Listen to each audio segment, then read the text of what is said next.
हाँ जी, अस्सलाम वालेकुम। मैं हूँ रऊफ़ क्लासर और आपके सामने नया वीडियो ला के साथ हाज़िर हूँ। आज की जो बड़ी स्टोरी है वो पाकिस्तान इंडिया के हवाले से बड़ी एक ब्रेक थ्रू हुआ है, लेकिन पाकिस्तान में उसको इस तरीके से ब्रेक थ्रू समझा नहीं गया। इंडिया में अगरचे इस पर बड़ी बात हो रही है, इंडियन मीडिया ने भी इसको बड़ा हाईलाइट किया, वहाँ के पॉलिटिकल सर्कल्स में भी हमें नज़र आ रही है। लेकिन पाकिस्तान में हमने देखा कि पाकिस्तानी मीडिया, पब्लिक या ओवरऑल जो हमारे यहाँ पे सर्कल्स हैं, उन्होंने कुछ ज़्यादा इस बात को लिफ्ट नहीं करा कि पाकिस्तान के दो DGMOs जो हैं, पाकिस्तान और इंडिया के DGMO director general military operation जो होते हैं, बड़े टॉप की और बड़ी सेंसिटिव पोजीशन है दोनों साइड से, इंडिया के भी हैं, पाकिस्तान के भी हैं। तो उनके दरमियान एक मुआहदा हुआ है जिसमें बहुत सारी अच्छी अच्छी बातें की गई हैं। सीज़ फायर की बात की गई है, यहाँ पे LOC पे जो अच्छी खासी आपको पता है, वहाँ पे पिछले साल 1.5 साल से ज़्यादा वहाँ पे फायरिंग हो रही है। दोनों साइड से एक दूसरे पे इल्ज़ामात लगाती हैं। इंडियंस कहते हैं पाकिस्तान ने वायलेशन किए, पाकिस्तान कहता है इंडियंस ने वायलेशन किए। तो अगेन बड़े अरसे बाद हमने देखा है कि दोनों साइड्स के DGMOs ने आपस में बातचीत करके हॉटलाइन पे उन्होंने फैसला कर लिया कि 2003 में जो हमारा मुआहदा हुआ था सीज़ फायर के हवाले से, कि बिल्कुल एब्सोल्यूट कोई भी वहाँ पे बुलेट जो है वो फायर नहीं की जाएगी उस पर LOC पे, कश्मीर फ्रंट जो है, तो उसी पे अमल किया जाएगा। मतलब ये है कि अब की दफ़ा वहाँ पे पीस होगा, सुकून होगा वहाँ पे बॉर्डर्स पे। साथ में ये भी कहा गया कि म्यूचुअल अगर दोनों साइड की कंसर्न्स हैं, इंडियाज़ की पाकिस्तान के हवाले से हैं बॉर्डर पे या पाकिस्तान के इंडिया के हवाले से हैं, तो दोनों साइड जो हैं उनको म्यूचुअली भी उनको बैठ कर उस पर बात करेंगे।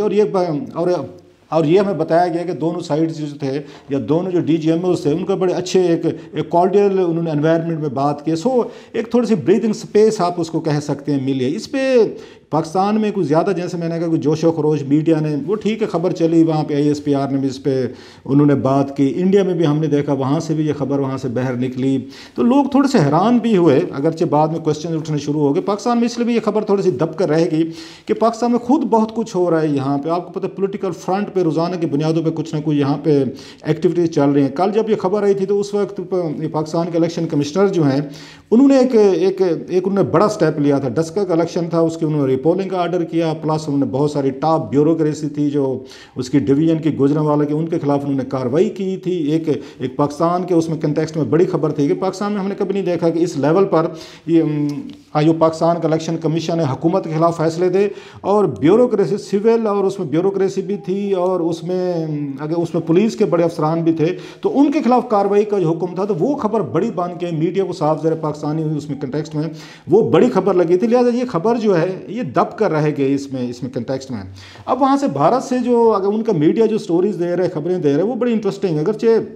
मोइज़ यूसुफ साहब हैं, उनको मैंने खुद मैसेज किया और उनका पॉइंट ऑफ व्यू लेने की उनको ये मैंने कोशिश की। उनका पॉइंट ऑफ व्यू मैं आपके साथ शेयर करता हूँ कि मोइज़ यूसुफ साहब ने मुझे क्या उन्होंने भेजा और उनका क्या रिस्पॉन्ड था। कि वो खबर ये लगी थी, वहाँ पे इंडियन मीडिया ने जो वहाँ से अपने सोर्सेज से कोट किए, हिंदुस्तान टाइम्स हैं, उन्होंने ये बताया कि पहली तो उन्होंने एक जो अहम बात की कि 5 ऐसी रीजनिंग उन्होंने बताई हैं जिसकी वजह से पाकिस्तान और भारत जो हैं इनका ब्रेक थ्रू हुआ है। जो कश्मीर के मसले पे जो उन्होंने आके अपना, आपको याद होगा 370 आर्टिकल्स को उन्होंने ख़त्म किया था, उसके बाद पाकिस्तान और उनके दरमियान फ़ज़ाई ज़मीनी सारे राब्ते भी ख़त्म हो गए थे, आना जाना ख़त्म, आलमोस्ट डिप्लोमेटिक लेवल्स के तल्लुकात बस ना होने के बराबर रह गए थे। फ़ज़ाई जैसे मैंने कहा सब कुछ ख़त्म हो गया था। उसके बाद इतनी बड़ी यहाँ डेवलपमेंट का होना, सो उस पर वो जो इंडियन मीडिया था उन्होंने डिग आउट किया स्टोरी कि आखिर कौन सी ऐसी बात थी कि दोनों ये जो फोर्सेज हैं या दोनों मुल्क हैं इनके दरमियान इनकी क्यादत, मिलिट्री क्यादत की भी बात हो रही है, तो उन्होंने बैठकर एक फैसला किया है कि हमें कुछ थोड़ी सी बैठ कर सैनिटी प्रिवेल करनी चाहिए। 2003 में जो हमारे जो मुआहदे हुए हैं उन पे जाके हमें अमल करने की ज़रूरत है। उसके पीछे उन्होंने 5 रीजनिंग बताई है कि ये 5 फैक्टर्स हैं।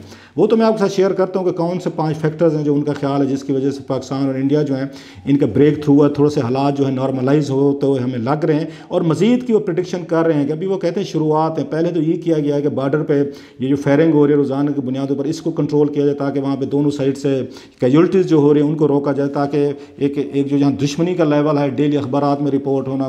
घरों में बॉडीज़ जाना, वो बहुत सारे आपको पता है हार्ड फीलिंग दोनों साइड्स पे पैदा करते हैं वो, और उसमें मीडिया भी साफ ज़रा अपना उनको इन्फ्लेट करता है चीज़ों को कि अगर वहाँ पे बॉडीज़ बैग्स आना बंद हो जाएंगे दोनों बॉर्डर्स पे अपने अपने मुल्कों में, तो उनका ख्याल है कि ये पहला स्टेप होगा जिससे थोड़ा सा एक आवाम को तैयार किया जा सकता है। इसके बाद दूसरा क्या पीस के लिए हम स्टेप ले सकते हैं। सो वो कहते हैं कि पहला स्टेप ये था। बाकी खैर मैं बताता हूँ 5 आपको स्टेप, लेकिन जो मेन चीज़ उन्होंने उसमें बताई है वो ये कहते हैं कि पाकिस्तान के ये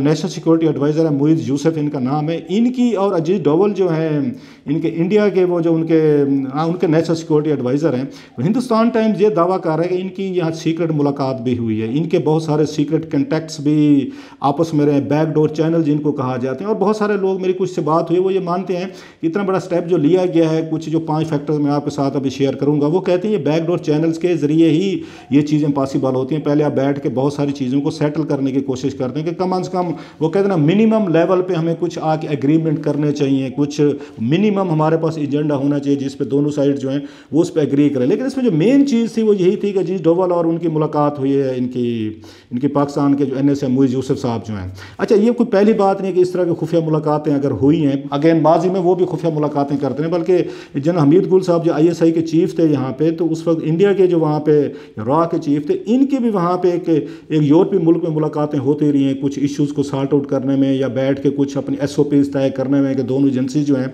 एक दूसरे के मुल्क में अगर ऑपरेट कर रही हैं तो उनकी SOPs थोड़ी सी वो क्या हो सकते हैं। इस बात की तईद जो है मेजर आमिर साहब जो हैं, जो ISI के पता बहुत बड़े अफसर रहे हैं यहाँ पे, उन्होंने मुझे आके इस बात को कंफर्म किया था कि जनरल हमीद गुल साहब और रॉ के चीफ की मुलाकात एक उसमें थर्ड कंट्री में हुई थी, और कराने में जनरल जिया साहब के दौर की बात कर रहा हूँ, और इनको कराने में जॉर्डन का बड़ा अहम रोल था, क्योंकि उनकी वहाँ से राजीव गांधी से उनके तल्लुकात बड़े अच्छे थे, जनरल जिया साहब से भी थे। तो उन्होंने कोशिश की थी कि दोनों अगर मुल्कों की जो टॉप की दो एजेंसीज हैं, इनके चीफ्स ये बैठ के कुछ थोड़ी सी ये माहौल को या प्रॉक्सी वार जो दोनों मुल्कों में खेली जाती है उनको कम करने की कोशिश की। सो इस तरह की मुलाकातें होती रहती हैं। इससे पहले आपको याद होगा जब यहाँ पे नासिर जंजुआ साहब थे, नवाज शरीफ साहब के security adviser, national security again adviser थे, उनकी भी अजीत डोवल साहब से मुलाकात जो है वो सिंगापुर में हुई थी, और उनकी ये मुलाकात की पिक्चर्स जो हैं वो भी सामने आई थी, और वक्ती तौर पर उसको उन्होंने नहीं माना था, वो भी यही कहते थे कि कोई मुलाकात नहीं। लेकिन बाद में वो तस्वीरें कहाँ से आई थी तो उन्होंने उसको कंफर्म किया था कि येस कि वी हैव मेट। और डेफिनेटली हमें ये बात समझ भी आती है कि इस तरह की मुलाकात बाज़ ओपनली यहाँ पे नहीं की जाती। तारिक अजीज़ साहब जो थे वो जनरल मुशर्रफ साहब के दौर में, उनकी भी मुलाकातें जो हैं वो इंडियंस व नेशनल सिक्योरिटी एडवाइज़र वगैरह से होती रही हैं, जनरल मुशर्रफ साहब उनको यूज़ करते रहे। सो माजी में इस तरह के बैकडोर चैनल, सीक्रेट चैनल जो है पाकिस्तान इंडिया के दरमियान ये रहते हैं। अगर दोनों मुल्क बरह रास्त भी अगर इस तरह के चैनल्स ना यूज़ कर रहे हो तो हमारे दोस्त मुल्क हैं जिसमें आप कह सकते हैं सऊदी अरेबिया, उसमें UAE या अमेरिकन, इवन चाइनीज़ जो हैं, ये भी बड़ा आके रोल प्ले करते रहते हैं कि दोनों साइड्स को आके इनकरेज करते हैं कि डायलॉग करें, टेबल पर बैठें,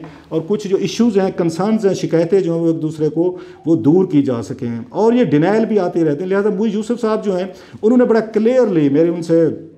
उनको मैंने मैसेज किया था, मैंने बताया था कि वहाँ पे इंडियन मीडिया जो है वो ये रिपोर्ट कर रहा है कि आपके अजीत डोवल साहब से मुलाकात भी हुई है, सीक्रेट मुलाकात हुई है, और आप इसमें वो हैं, इन टच हैं। तो उन्होंने मुझे अपने जो ट्वीट्स हैं वो ट्वीट्स मुझे उन्होंने भेजे, जो 4 के करीब उन्होंने भेजे हैं। तो उन्होंने खैर डिनाइल किया है, उन्होंने कहा जी मेरी कोई उनसे खुफिया मुलाकात भी नहीं हुई, कोई खुफिया चैनल्स भी नहीं है। तो उन्होंने कहा जनाब ये DGMOs ने खुद ही बैठ के आपस में बातें वगैरह ये कर ली हैं, तो उन्होंने इसको डिनाई किया है। बहरहाल मैंने किसी से ये पूछने की कोशिश की है कि ये जो वहाँ से जो आ रहे हैं, इंडिया से जो खबरें आ रही हैं कि मुलाकात जो है वहाँ से असेसमेंट जो है उनके जो कुछ उनसे रिपोर्ट्स आ रहे हैं, वो ये कहते हैं कोलंबो में शायद मुलाकात हुई है इनकी अजीत डोवल साहब की और इनकी यहाँ पे जो पाकिस्तान के NSA हैं इनके कोलंबो में मुलाकात इस तरह की हुई। लेकिन उसको ऑफ कोर्स डेफिनेटली तौर पर ना इंडियन साइड उसको कंफर्म कर रही है और ना यहाँ पे ये जो हमारे पाकिस्तान के NSA जो हैं ये इसको कंफर्म कर रहे हैं। सो जब तक कंफर्मेशन नहीं आती तो ये खबर जो है ये कंफर्म नहीं की जा सकती और इस पर दावा या इस पर स्ट्रेस नहीं किया जा सकता। लेकिन कहा ये जा रहा है कि इनकी मुलाकात जो है वो कोलंबो में हुई है। बहरहाल वो दोनों साइड इससे इनकारी हैं और जैसे मैंने कहा जब तक वो इनकारी रहेंगी उस पर नहीं कहा जा सकता। खैर अगर हुई भी है मुलाकात तो मेरा ख्याल है कोई इसमें हर्ज भी नहीं होती। अगर दोनों साइड्स अगर मिलते भी हैं, NSA मिलते हैं, बैठ के बातचीत करते हैं, बैकडोर चैनल्स हैं, सीक्रेट इंटेलिजेंस एजेंसीज के लोग मिलते हैं या कुछ और कोई दरमियान में कोई दोस्त ममालिक रोल प्ले करते हैं कि दोनों मुल्कों के दरमियान कोई सैनिटरी कोई तल्लुकात बहाल किए जाएँ, इनके दरमियान जो एयर और लैंड जो रूट्स जो बंद किए गए वो ओपन किए जाएँ, वीज़े बंद है, इस वक्त आना जाना दोनों मुल्कों के दरमियान बंद है, जो यहाँ पे एनिमिटी का लेवल बहुत ऊपर चला गया है उसको ज़रा थोड़ा सा कम किया जाए, या कश्मीर के हवाले से बैठ के दोनों साइड जो दोबारा टेबल पे आ सकती हैं तो वाई नॉट। मेरा ख्याल हर सही आदमी जो है इसकी आगे सपोर्ट करेगा। लेकिन डरते हैं दोनों साइड से। इंडियन साइड जो है वो अपने उसे डरती है कि जनाब कि हम जो हैं अपनी आवाम को, मतलब एक बात अंडरस्टैंडेबल से है कि अपनी आवाम को हम कैसे हम आगे जस्टिफाई करेंगे कि हमने पाकिस्तान के खिलाफ इतना बड़ा स्टैंड लिया हुआ था, अब हम बैठ के पाकिस्तान के साथ खुफिया मुलाकात कर रहे हैं या सीक्रेट हमारे उनसे मुज़ाकरात चल रहे हैं। सो उनके लिए मुश्किल है, मोदी साहब की इस्टेब्लिशमेंट के लिए, हुकूमत के लिए सेल करना इस बात को कि वो कैसे सेल करें। पाकिस्तान में इमरान खान साहब या हमारी इस्टेब्लिशमेंट के लिए मुश्किल है, हमने बहुत ज़्यादा स्टैंड लिया हुआ है उस पर कश्मीर के मसले पर, तो हम कैसे बताएं जनाब कि हाँ एक तरफ हमने लैंड रूट्स हैं, एयर रूट्स हैं, आना जाना सब कुछ बंद किया हुआ, इंपोर्ट एक्सपोर्ट हमारी बंद हुई है, दूसरी तरफ हम सीक्रेट टॉक्स कर रहे हैं। सो पब्लिक जो है वो तो उस पर स्टांस पे जाते, public in delicate in matters को नहीं समझते। लिहाजा हमेशा दुनिया के मुल्कों में हमने देखा है कि ये जो होते हैं बैकडोर, जो सीक्रेट चैनल्स होते हैं, वो इसलिए आवाम से वो दूर रखे जाते हैं कि आवाम को कौन सेल करे, कौन इनको कन्विंस करो। कल को फिर ज़रूरत पड़ सकती है दोनों मुल्कों को दुश्मनी करने की। पाकिस्तान और इंडिया तो इस काम के लिए बड़े मशहूर है माशाल्लाह, इसलिए लोग बाज़ दफ़ा सीरियस भी नहीं लेते इस तरह के ब्रेक थ्रू के कि जी मुआहदा हो गया, एग्रीमेंट हो गया। 2003 वाला पहले भी एक दफ़ा 2018 में इस तरह की पीस डील हो चुकी है कि हम 2003 वाले मुआहदे पे अमल करेंगे, LOC पे, और बिल्कुल कोई फायर नहीं होगा, गोली नहीं होगा। और फिर उसके बाद वलेशंस होना हज़ारों की तादाद में हुई हैं,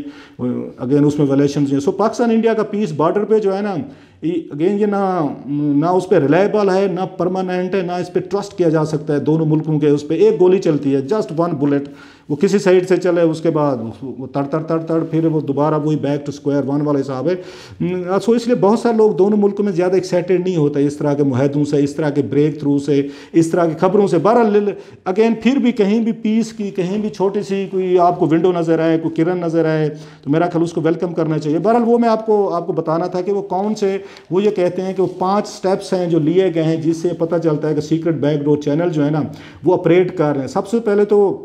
अगेन उसमें जो कह रहे हैं कि मेन चीज़ जो थी कि जनरल बाजवा साहब ने 2 फरवरी को स्टेटमेंट दिया। वो कहते हैं जनरल बाजवा साहब का स्टेटमेंट जो है भारत में बड़ा उसको डिफरेंटली उसको रिसीव किया गया, जिसमें उन्होंने कहा कि इस वक्त हम पीस जो है ना it should be in all directions, कि पाकिस्तान अमन चाहते हैं और तमाम डायरेक्शंस में चाहते हैं। तो इंडिया ने उसको इस तरह ट्रांसलेट कर रहे हैं कि ये मैसेज था इंडिया के लिए, जो बैकडोर चैनल के ये नतीजे में कुछ रिजल्ट आ रहे थे कि पाकिस्तान पीस चाहते हैं, मैंने इंडिया के साथ भी वो पीस चाहते हैं। नंबर 1 तो वो अगेन ये बता रहे हैं। दूसरा वो ये कह रहे हैं 5 फरवरी को जब पाकिस्तान में कश्मीर डे मनाया गया तो वो टोन और टेनर नहीं था जिसकी तवक्को इंडियंस रखते थे। वो यहाँ पे इतना एग्रेशन नहीं था, सख्ती नहीं थी बयानात में, या जैसे पहले भी आप देखते होते हैं बड़े बड़े जलसे जुलूस तकरीरें, तो वो समझते हैं कि वो वाली बात नहीं थी। टोन जो है ना उसमें जो उन जलसे जुलूस अगर निकले भी हैं, टोन ज़रा वो उसमें उस कंपेरेटिवली वो नहीं थी जो पिछले साल थी। तो वो भी इंडिया में यही समझा गया है कि शायद ये मामला जो हैं ज़रा थोड़े से ये पीस टॉक्स जो दरमियान में बैकग्राउंड के तौर पर चीज़ें आई हैं, तो शायद उन्होंने कुछ रोल प्ले किया है और चीज़ों को वो क्या लाइट किया जा रहा है, उससे उस एग्रेशन से ज़रा पीस की तरफ जा रहे हैं। तीसरी वो बात ये कहते हैं कि इस दफ़ा हुआ है यहाँ पे जो ये सार्क की उस समिट हुई है, तो उसमें डॉक्टर फैसल जो थे, तो डॉक्टर फैसल ने ज़रा जो अपनी टोन रखी है वो ज़रा